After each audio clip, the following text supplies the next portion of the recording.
sini. Nah, ini masalah rumitnya di sini dalam syubhat ini.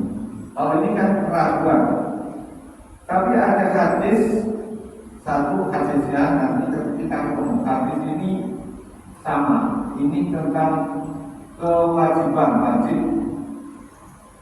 wajiban. Ini tentang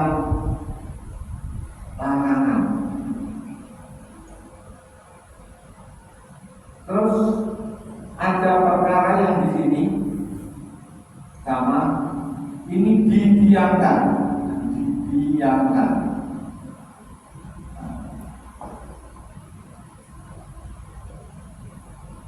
Beda.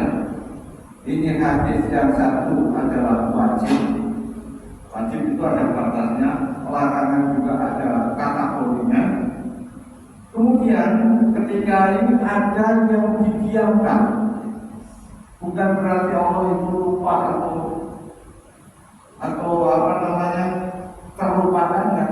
Justru didiamkan inilah disebut rahmat Allah. Maka nanti kaitannya dengan hadis, kalau sudah diperintahkan jangan banyak tanya. Jadi ada hadis lain, kalau banyak pertanyaan justru akan menyulitkan kamu. Ada lagi hadisnya, orang yang baru bertanya itu yang menghancurkan umat sebelum kamu. Karena banyak tanya. Kaitannya dengan ini Pak, dengan kewajiban dan larangan. Kalau sudah ada kewajiban, jangan banyak tanya. Atau ini supaya apa namanya wawasan kita ini ada yang model gitu, ada yang halal, ada yang haram, dan kemudian ada yang sunnah, ada yang wajib, ada yang larangan, ada yang didiamkan. Seperti itu. Maka bapak-bapak sekalian, ada yang didiamkan itu contohnya seperti ini. Dulu ketika Rasulullah selesai haji pajak, ini musim haji, ketika Rasulullah itu sudah kumpul selesai, inilah manasik haji kalian, lakukan seperti apa yang telah aku lakukan. Kemudian ada sahabat yang berkata, ya Rasulullah, itu setiap tahun dilakukan bagaimana? Oh, diam saja. Terus dia kemudian melakukan dari ini. Dia tanya lagi, ya Rasulullah, itu setiap tahun apa cuma sekali aja? Ini aja.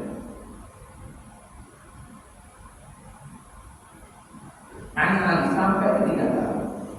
Kemudian Rasulullah SAW menyampaikan, kalau sudah ditetapkan, gak usah banyak tanya. Kalau kamu hanya duduk nanti kamu berat tidak mampu melakukan. Andaikan nanti kalau saya jawab, apakah pertanyaan kamu tadi kan apakah jawaban kalau saya jawab ya, pasti setiap tahun nanti kamu kuat. Tapi kalau saya jawab tidak, mana itu mati. Maka ketika ada ketetapan seperti itu, sudah melakukan. Jangan banyak tanya. Nah, model inilah yang oleh Rasulullah SAW kaitan dengan hadis lain. Orang yang banyak tanya di antara kalian itu seperti pertanyaan orang-orang dahulu yang akan menghancurkan kalian. Pertanyaan tentang ini, jangan salah. Wah, nanti nggak boleh nanya saya. Jadi ketetapan-ketetapan yang bersifat larangan atau bersifat perintah atau wajib itu bukan wajib nanya. Sama seperti itu. Contoh, dan saya ingat apa yang disampaikan Gus Baha. Kalau air mineral, kalau kita bahas dalam air, kalau airnya sedalam, tapi plastiknya yang bikin Cina, kabel. Gimana bikinnya kita nggak tahu. Makanya apa? Nempel di orang ini kalau diperjelas, akhirnya nggak jelas itu semakin bingung. Makanya barangkali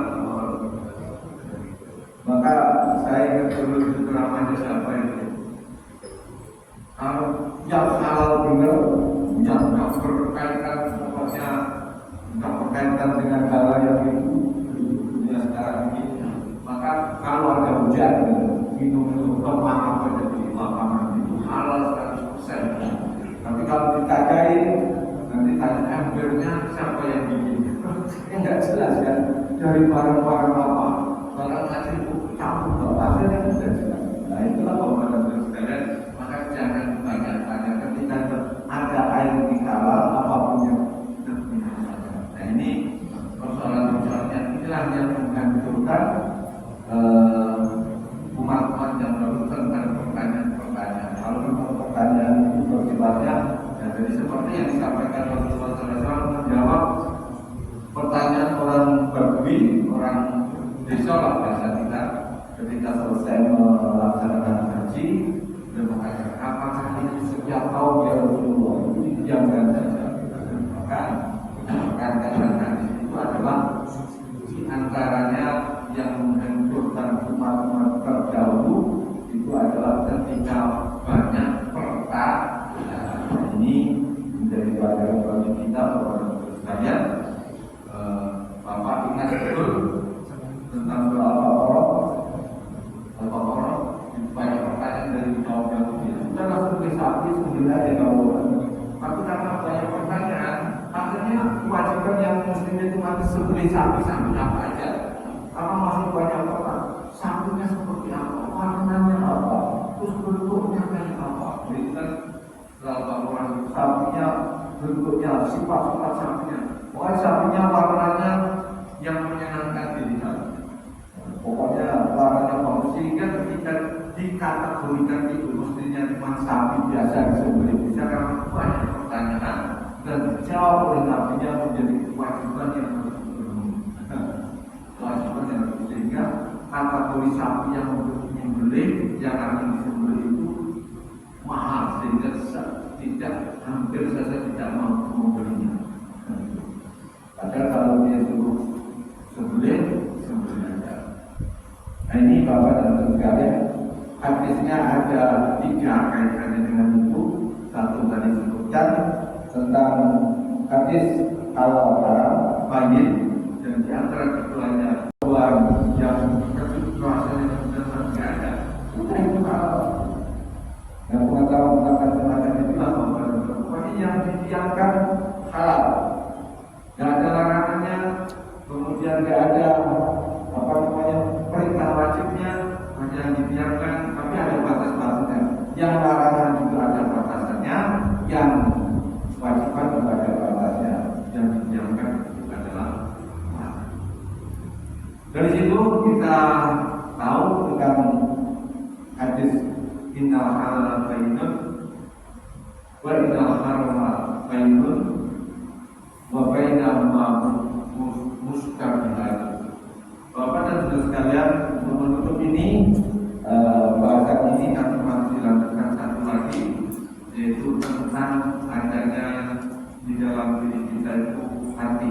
Jadi ketika membicarakan masalah hati, nanti apakah hati yang kita makan itu kan hati ini adalah hati apa ya, hati apa bahasanya Allah.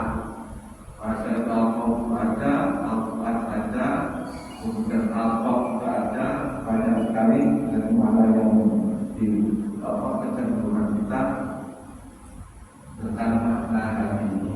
Mungkin itu Bapak-Ibu sekalian, mungkin ada masih ada 5 menit atau 10 menit pertanyaan, silakan kalau ada. Saya mungkin menambahkan tadi yang tulis sholat yang melakukan akan pilih yang nggak ada aja. Nanti ada juga yang saya mengatakan bahwa antara 2-3 pilih yang 2. Misalnya antara 2-3 pilih yang lebih kecil. Terus yang kedua yang masalah alat haram kesumat itu yang sudah itu ditambahkan yang kita jadi ada makan halal tapi menurutnya lebih bisa contohnya untuk jeroan kan untuk yang punya penyakit nah itu juga harus apa Ya, Waalaikumsalam. Jadi betul tadi keraguan itu biasanya ada yang pilih yang kecil. Karena apa? Karena yang kecil itu kalau ragu 3 atau 4, 3 atau 4 pilih yang kecil 3. Berarti kalau 3 itu kan berubah. Tapi kalau 4 kan, oh itu kan 3 aja, 4 saja. Itu kan belum terpenuhi. Nah ini kenapa pilih yang kecil. Tapi dalam hadisnya tak mayaribu ilama layaribu. Jadi yakin saja, isinya kalau yakin 4 ya sudah. Tentang itu jatuhnya bukan haram nanti. Jadi jatuhnya sorotan itu bisa jadi bukan menjadi haram zatnya. Ya, jadi bukan haram zatnya, tapi bisa jadi itu karena sorotannya lebih besar daripada manfaatnya. Jadi bisa saja kalau bahasa itu makruh, kalau bahasa ya boleh. Yang suka itu lakukan itu memang jatuhnya makruh.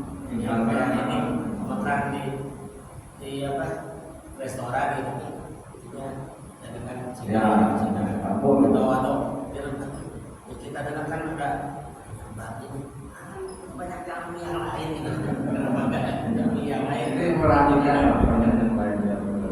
Itu makanya itu yang meragukan juga.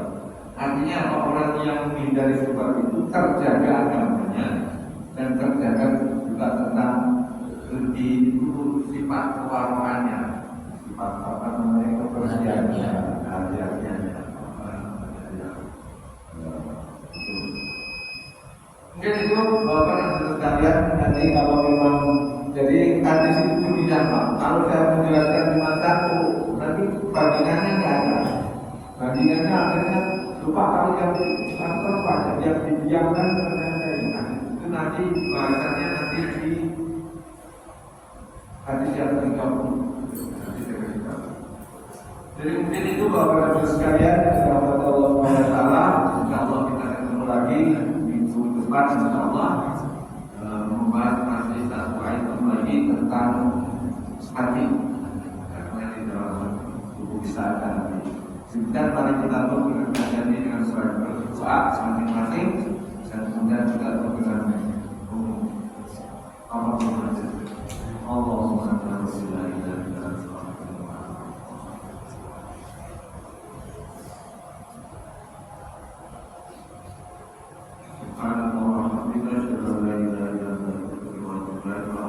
Assalamualaikum warahmatullahi wabarakatuh.